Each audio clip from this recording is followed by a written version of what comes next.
Salam, mən Bakı Dövlət Universitetinin tələbəsi İspəndiyar Muxtarov. Yanımda Azərbaycan numizmat elminin alimi, Bakı Dövlətin Arxeologiya və Etnografiya kafedrasının dosenti, tarix üzrə fəlsəfə doktoru Qənirə Pirquliyevadır. Qənirə xanım, bizi maraqlandıran suallardan biri bu gördüyümüz qala divarları və müdafiə sistemi neçənci əsrdə inşa olunub və bu şəhərin qorunmasında hansı rol oynayıb? Bu haqqda bizə məlumat verə bilərsiniz, zəhmət olmasa? Ümumiyyətlə, mən də sizi salamlayıram. Demək, siz indi iç şəhərin və yaxud da Bakının qədim qalasının qala divarlarının yanındasınız. Öncədən onu bildirim ki, bax durduğumuz yerdə birinci qala divarı ilə ikinci qala divarının arasıdır. İkinci qala divarı indiki bax o magistral yol var ha, oradan keçirdi. Bu arada isə bu yerlər isə orta əsrlərin son, daha dəqiq desək 1889-cu ilə qədər içərisi su ilə doldurulmuş qoruyucu bir məkan idi. Bütövlükdə. Yəni içəri şəhərin, dediyimiz içəri şəhərin, bugün biz onu içəri şəhər adlandırırıq. Amma neft bumuna qədər, yəni neft qazıntılarının inkişafı məsələsi gedənə qədər 19-cu əsrin birinci yarısına qədər bura sadəcə qala adlandırılırdı. Bakı qalası adlandırılırdı və lazım olanda buranı neftlə də doldururdular. Müdafiə səddi dediyimiz qala divarları 11-12-ci əsrdə bax bu şəkildə inşa edilibdir. Amma bu qala divarlarının alt qatları var. O alt qatları 5-ci əsrin sonu, 6-cı əsrin bütövlükdə 6-cı əsrdə Azərbaycanın yerləşdiyi, yəni Cənubi Qafqazın Dağıstandan başlayaraq, indiki Dağıstandan başlayaraq Sasanilər tərəfindən inşa edilən müdafiə səddinin davamıdır. O müdafiə səddi elmdə beşbarmaq müdafiə səddi adlandırılır. Oradan qalan, yəni o müdafiə səddindən bugün bizə qalan bəzən Dərbənd şəhərinin bəzi hissələrindədir. Sonra Şabranda Çıraq qaladı qalıbdır. İkincisi bizdə burada Qız qalasıdır və həmin o divar bax burada davam eləyibdir. Sizin gördüyünüz. Müdafiə üçün çox böyük önəm deməli kəsb eləyirdi. Bu şəkildə inşa edilməsi dediyim kimi 11-12-ci əsrlərdə Şirvanşahlar dövründə baş verməsinə baxmayaraq, buranın yəni bir şəhər kimi qorunması Sasanilər zamanından artıq başa düşülmüşdü ki, bura çox önəmli bir yerdir. Bura həm beynəlxalq karvan yollarının keçdiyi yerdir, həm liman, Bakı limanı, gəmilərin yanaşdığı bir yerdir. Yəni ticarətin önəmli bir hissəsi olduğuna görə müdafiə qalası olmadan bu şəhəri qorumaq mümkün deyildi bu baxımdan. Aydın, çox sağ olun. İkinci bir sualımız isə biraz orta əsr, orta dövrlərə aiddir. Orta dövr dediyində 19-cu əsri nəzərdə tuturuq. Ən yeni tarix. Bəli, Rusiyanın hakimiyyəti dövründə içəri şəhərin bu mədəniyyətinə, memarlığına, inzibati quruluşuna Rusiyanın hakimiyyəti necə təsir göstərir və ümumiyyətlə təsir göstəribmi? Demək lazımdır ki, Rusiyanın işğalları tarixçilər olaraq biz bilirik ki, onlar işğal prosesini həyata keçirdəndən sonra konkret Bakının tamamilə tutulması 1806-cı ildə baş veribdir və 40-cı illərin, 70-ci illərin Rusiyanın həyata keçirdiyi Qafqazda islahatlar zamanı sözsüz ki, burada xeyli ziyan görübdür. Dediyim kimi, ikinci qala divarı tamamilə sökülübdür. Şəhər sanki bir qala divarının ümidinə qalıbdır. Ruslar tərəfindən həyata keçirilibdir. Deməli, 2018-ci ildə bizim bir qrup alimimiz, onlardan biridir mən olaraq, Sankt-Peterburqda Rusiyanın Hərbi Tarix Muzeyində işləyərkən belə bir sənəd tapdıq ki, Nikolay tərəfindən imzalanmış sənəd. Orada yazılırdı ki, Azərbaycan yazılmırdı. Bakı milyonçularının xahişinə görə şəhərin içərisində, qalanın içərisində əhalinin yerləşməsinə yer olmadığına görə, yeni şəhər tikildiyinə görə biz bu ikinci qala divarını sökürük. Bax, belə bir qərar var. Yəni, bu günahı atıblar bizim Bakı milyonçularının boynuna.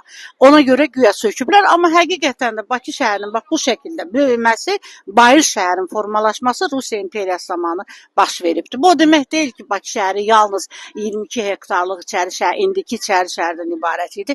Əlbəttə, Bakı şəhərini çox qədim antik dövrdə mövcud olan əhali burada yerləşirdi. Beləliklə, Rusiya imperiyasının həyata keçirmiş olduğu islahatlar nəticəsində qalanın içərisində ilk dəfə olaraq 2 mərtəbəli və 3 mərtəbəli binaların tikilməsinə icazə verildi.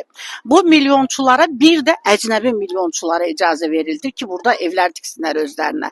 Hətta Hacı Zeynalabdin Tağıyevin indiki bulvar tərəfdən bir 3 mərtəbəli binası indi də qalmaqdadır, balkonları dənizə baxan.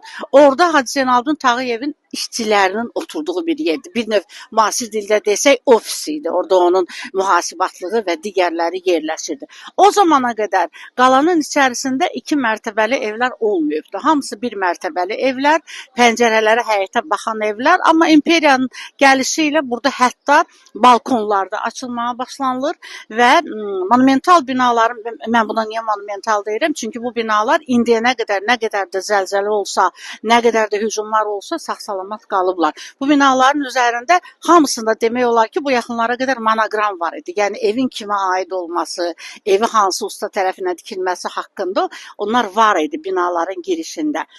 Bu ikinci məqam, yəni qala divarlarının sökülməsi, qalanın içərisində həyatın davam etməsi üçün Bayır şəhərinin tikintisinə rəsmi şəkildə başlanılması, 2 mərtəbəli, 3 mərtəbəli də deməyək, 3 mərtəbəli çox az idi. 2 mərtəbəli binaların tikintisi və əsas etibarilə zəngin əhalinin burada yerləşməsi. Sonraki dövrdə Sovetlər dövründə hadisələr elə gətirdi ki, bu əcnəbi milyonçular, net məqnatları hamısı çıxıb getdilər 18-20-ci illərdən başlayaraq və o evlərdə bolşeviklərin həyata keçirdiyi siyasətə görə deməli əhalini kasıb fəhlələr falan yerləşdirildi.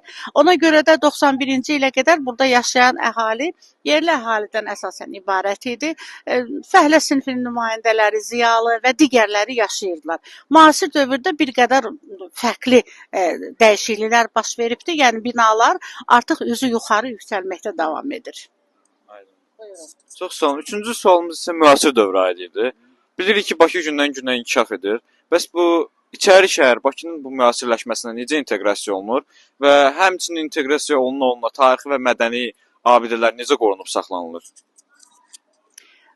Çox maraqlı sualdır. Ona görə ki, bu günləri bütün dünyada qədim şəhərlərin, qədim dövrə aid olan, ayrı-ayrı tarixi dövrlərə aid olan abidələr və müasir şəhər arasında inteqrasiyanın yaradılması, bir növ davamlılığın olması hər şəhərə, şəhər mədəniyyətinə nəsib olan bir şeydir. Amma bu bizdə mükəmməl şəkildə həyata keçirilir. Ona görə ki, baxın, durduğumuz yerdə biz şəhərin bayır tərəfinə baxsaq, hansı binaları görürük? 3 gülləni də görürük.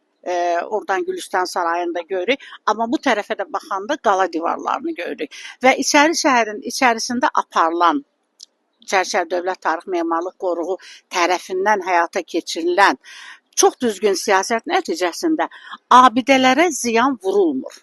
Abidələr, məsəl üçün 28 məscid var, məhəllə məscidi.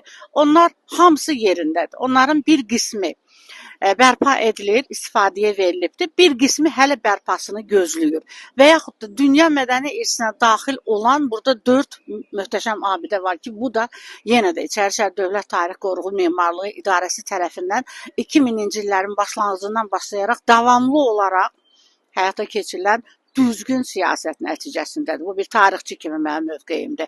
Məsəl üçün, Məhəmməd məscidi 11-ci əsrə aid olan Məhəmməd məscidi o qədər unikaldır ki, həmin dövrdə nəinki Cənubi Qafqazda, İslam aləmində o cür möhtəşəm bir məscidi biz görə bilmərik. Yəni, çünki üzərində epiqrafik yazılar da qalmaq şərti ilə. Şirvanşahlar Sarayının muzey şəklinə salınması 60-cı illər, keçən əsrin 60-cı illərindən başlanılıbdır. Amma bugünkü bizim gördüyümüz Şirvanşahlar Sarayı ümumiyyətlə Cənubi Qafqazda bəlkə də yeganə qalan saray kompleksidir. Digər nə indiki Ermənistanda, nə Gürcüstanda bu şəkildə orta əsrlərə aid olan divanxanası, hamamı, məscidi və digər bütün külliyyatı olan saray kompleksi yoxdur. Bu bizim xoşbəxtliyimizdir ki, buna da dünyanın mədəni irsinə UNESCO salıbdır. Yeri gəlmişkən demək lazımdır ki, bu abidələrin hamısında epiqrafik yazı, yəni pasportların olması çox önəm daşıdı o siyahıya salınmaqdan ötürü. Və yaxud da dünyada, bütövlükdə Türk dünyasında, Şərq dünyasında o cümlədən Avrasiyada saysız hesabsız qız qalaları var. Amma Bakı şəhərinin simvolu olan qız qalasının təkrarı yoxdur. Eləmi? Qız qalasında aparılan bərpa təmir işləri Avstriya şirkəti tərəfindən bir neçə il davam etdi və bugün bizim gördüyümüz qız qalası artıq ona ziyan vurulmadan bərpa edilən mükəmməl bir abidədir, təkrarı olmayan bir abidədir və araşdırmalar bu gün də davam edir. Və bütövlükdə İçəri şəhər özü də dünya mədəni irsinə salınıbdır. Bu bilirsiniz nə deməkdir hüquqi cəhətdən? Deməli, İçəri şəhər bütövlükdə UNESCO tərəfindən qorunur. Bizi maraqlandıran suallara cavab verdiyiniz üçün sizə çox təşəkkür edirik. Demək istədiyiniz Bakı Dövlət Universitetinin şagirdlərinə, tələbələrinə bir sözünüz varsa. Sevə-sevə demək istəyirəm. Yəni mən çox istərdim, bu mənim arzumdur artıq bu yaşımda. Yəqin ki, deyə bilərəm ki, müəyyən dərslərin keçirilməsinin burada həyata keçirilməsi çox yaxşı olar. Keçdiyiniz mövzuları, məsəl üçün orta əsr şəhər mədəniyyətini, Azərbaycan orta əsrlərdə, Azərbaycan Sasanilər dövründə, Azərbaycan xilafət dövründə, İslam mədəniyyəti, nə bilim, bax bunları İçəri şəhərin içərisində gedib abidələrin özündə keçmək çox maraqlı olardı. İkinci məqam, İçəri şəhərdə çox maraqlı muzeylər fəaliyyət göstərir. Çox maraqlı. Yəni bunlar böyük zəhmətlə əmələ gələn muzeylərdir. Bura Bakı xanlarının evləri də daxildir və digərləri daxildir.